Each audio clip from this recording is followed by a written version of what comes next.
Yeah, you give me your money.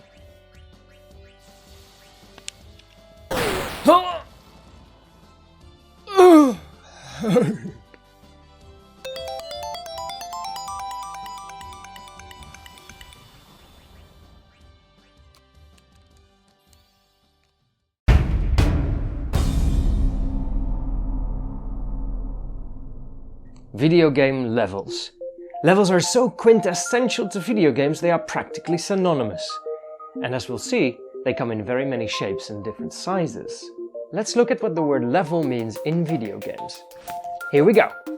The most obvious definition of the word level that fits video games is that something that is level is a flat and even surface, a platform of sorts. Video games that almost literally use this concept are, not surprisingly, referred to as platformers.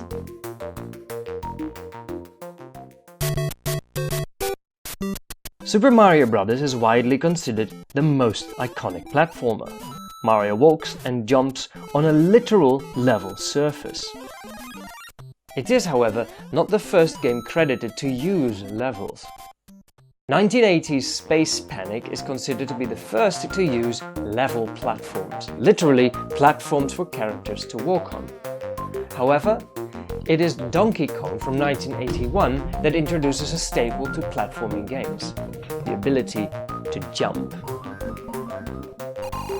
But a game's level can be more than just a platform to walk on. It can also refer to a specific area within the game.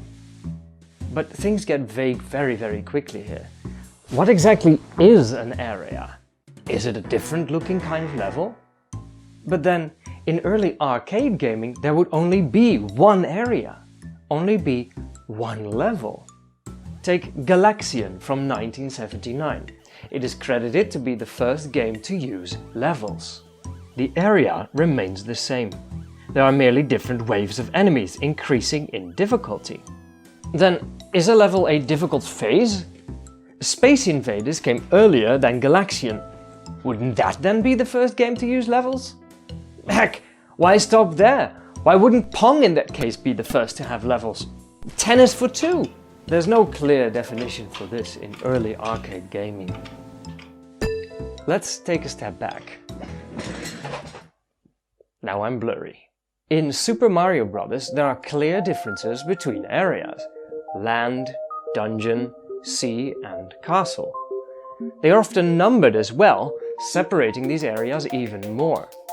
Sequences of levels like that are often referred to as stages.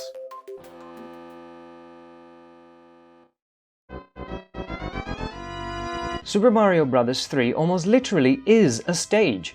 Curtains draw open, there's a platform, and background objects appear like theatre backdrops. One can even walk Mario behind them, walking behind the stage. A modern use of this concept can be seen in the Little Big Planet games.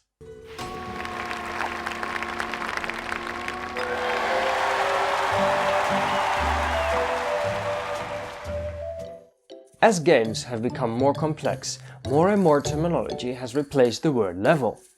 As said before, early arcade games had waves of enemies.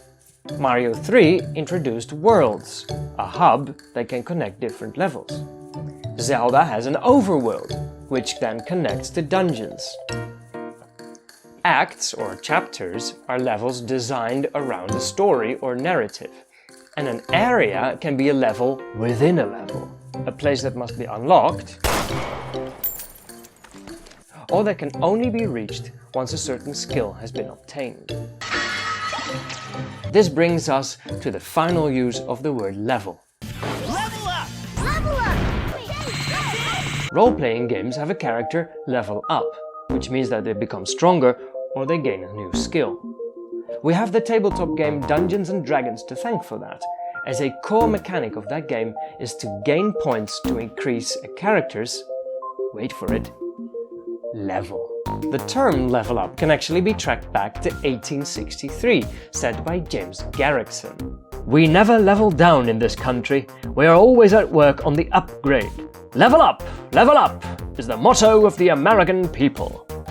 So those are 3 kinds of uses of the word level in video games. Some games even use all 3 types. One can walk on a level, through a level, gaining a level. For now, I say thank you, and remember, mind your language.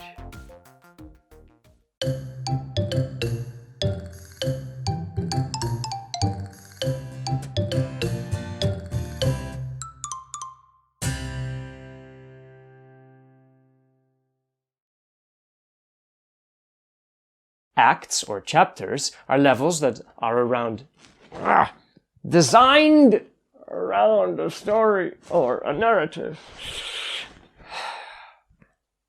And an area can be a level within a level. It was so close.